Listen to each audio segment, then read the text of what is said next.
মুষ্টিবদ্ধ করো, সমাজ থেকে সকল বৈষম্যের কবর রচনা করবার শপথ নাও। হে হতাশাগ্রস্ত জাতি, আসো আল কোরআনের কাছে, আমরা তোমাদেরকে মুক্তির বার্তা শোনাই, আমরা তোমাদেরকে সান্ত্বনার বাণী শোনাবো। আসো হাতে হাত রাখি, সমস্ত বৈষম্য, জুলুম, স্বৈরতন্ত্রের কবর রচনা করে আল্লাহর কোরআনের সমাজ গড়বার জন্য হাতে হাত রাখি। যদি ইনসাফ কায়েম না করা যায়, ইসলাম অনুসরণ করা যায় না, যদি বেইনসাফের বিরুদ্ধে লড়াই না করতে পারো, মিথ্যে মুসলমানিত্বের দাবি ত্যাগ করো। তুমি যদি ইনসাফের জন্য যুদ্ধ করতে না পারো, তুমি যদি বৈষম্যের বিরুদ্ধে লড়াই করার হিম্মত না রাখো, মুসলমানের মিথ্যা দাবি করা ভণ্ডামি ছাড়া কিছুই নয়। আর সর্বোপরি যদি একটি বৈষম্যহীন সমাজ গড়বার জন্য শাহাদাতের রক্ত দিতে হয়, আবু সাঈদদের মতো বৈষম্যের বিরুদ্ধে বুক পেতে দিয়ে জীবন দেওয়ার জন্য শপথ নিতে হবে।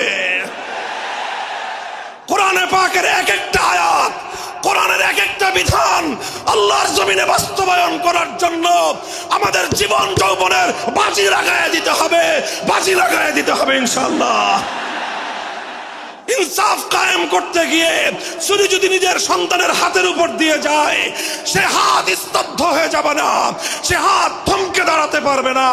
যেখান দিয়ে ইনসাফ যাবে সেখান দিয়ে ইনসাফকে চালিয়ে দিতে হবে। এই সমাজ, এই জমিন এখন বিপ্লবী চায়। সে বিপ্লব আব্রাহাম লিঙ্কনের আদর্শের বিপ্লব নয়, সে বিপ্লব কার্ল মার্কস, মাও সেতুং আর লেনিনদের বিপ্লব নয়। বাংলার মাটি আরেকটা বিপ্লব দেখতে চায়, সে বিপ্লব হবে আল কোরআনের বিপ্লব, সে বিপ্লব হবে ইসলামী সমাজ গঠনের বিপ্লব। সেই বিপ্লবের জন্য 2000 যুবক নয়, যদি 2 লক্ষ যুবকের তাজা বুকের শাহাদাতের রক্তের প্রয়োজন হয়, সে রক্ত দেওয়ার জন্য শহীদ ঈদগাহে কারা কারা জমায়েত হবে, কারা কারা জমায়েত হবে।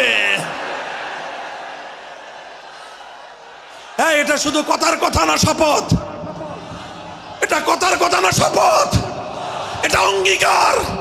কার সাথে? কার সাথে?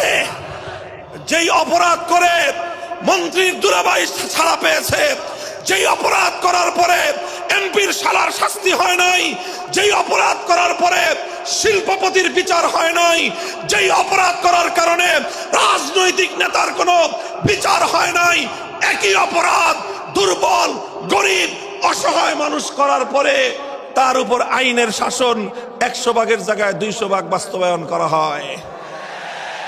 আল্লাহ নবী বলেছেন, পৃথিবীতে ইসলাম এসেছে শুধুমাত্র ইবাদত, নামাজ, রোজার, হজ, যাকাতের বিধান বাস্তবায়নের জন্য নয়। ইসলাম দুনিয়াতে আগমন করেছে, তার আগমনের অন্যতম উদ্দেশ্য হলো সমস্ত বৈষম্য দূর করে, জুলুম আর বেইনসাফি দূর করে বিশ্ব সভ্যতায় ন্যায় এবং ইনসাফ কায়েম করা।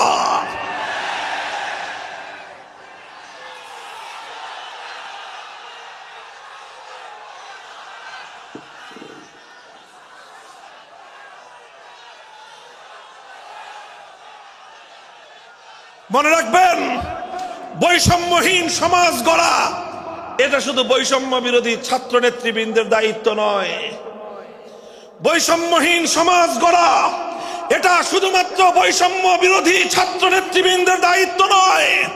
বৈষম্যহীন সমাজ গড়া সর্বপ্রথম আল কোরআনের সৈনিকদের দায়িত্ব। বৈষম্যহীন সমাজ গড়া সর্বপ্রথম আল্লাহর নবীর সত্যিকার উম্মতদের দায়িত্ব। ওঠো, দাঁড়াও, হাত মুষ্টিবদ্ধ করো, সমাজ থেকে সকল বৈষম্যের কবর রচনা করবার শপথ নাও। মুহতারাম হাজিরিন, কথাটা খুব জায়গা লক্ষণীয়, শোনার বিষয়। যারা একটা বৈষম্যহীন সমাজ দেখতে চাও, যারা জুলুম এবং অত্যাচারে অতিষ্ঠ হয়ে গিয়েছো, যাদের জীবনকে এই ধরনের অন্যায়, অবিচার, জুলুম, শোষণ, স্বৈরতন্ত্র যাদের অন্তর হৃদয়কে জ্বালিয়ে পুড়িয়ে ছারখার করে দিয়েছে, হে হতাশাগ্রস্ত জাতি, আসো আল কোরআনের কাছে, আমরা তোমাদেরকে মুক্তির বার্তা শোনাই, আমরা তোমাদেরকে সান্ত্বনার বাণী শোনাবো। আসো হাতে হাত রাখি, সমস্ত বৈষম্য জুলুম স্বৈরতন্ত্রের কবর রচনা করে আল্লাহর কোরআনের সমাজ গড়বার জন্য হাতে হাত রাখি। দেখেন, আল্লাহ পাক রব্বুল আলামিন যুগে যুগে যত নবী রাসূল প্রেরণ করেছেন, যুগে যুগে যত আসমানি কিতাব আল্লাহর পক্ষ থেকে অবতীর্ণ হয়েছে, কেন হয়েছে? শুধুমাত্র মুসল্লিদের সমাজ গড়বার জন্য নয়, শুধুমাত্র রোজাদার সমাজ গড়ার জন্য নয়, অবশ্যই কোরআন এবং কিতাব নাজিল হয়েছে নামাজের জন্য, অবশ্যই কোরআন এবং কিতাব নাজিল হয়েছে রোজা, হজ, যাকাত সহ আল্লাহ পাকের যাবতীয় বিধান সমাজে বাস্তবায়ন করার জন্য। তবে একমাত্র এটাই উদ্দেশ্য নয়, বরং সমস্ত কিতাব, সমস্ত নবী রাসূল দুনিয়াতে আগমন করার অন্যতম একটা মৌলিক লক্ষ্য।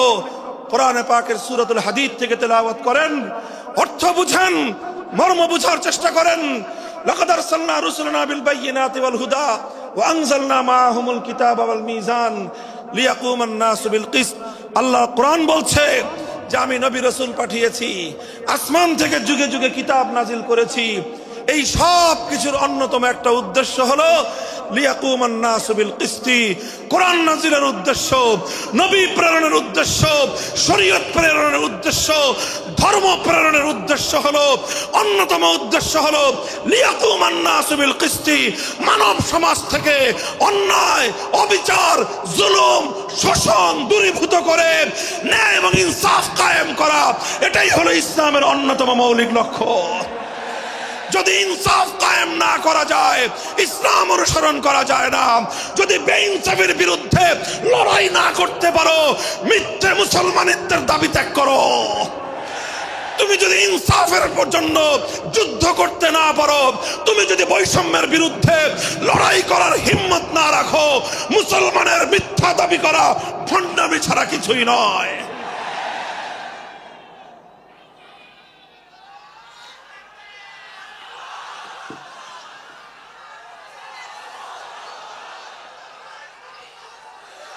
এই জন্য আমাদেরকে বুঝতে হবে, আমাদের জীবনের অন্যতম মিশন, যে জন্য আল্লাহ তার নবীদেরকে পাঠিয়েছেন, নবীদের জীবনের মিশন যা ছিল, নবীর উত্তরাধিকারী, নবীর অনুসারীদের জীবনের মিশনও সেটাই হবে। বলেন কথা ঠিক না বেঠিক? যে পথে গিয়েছে নবীদের জীবন, সে পথে যাবে আমাদের জীবন।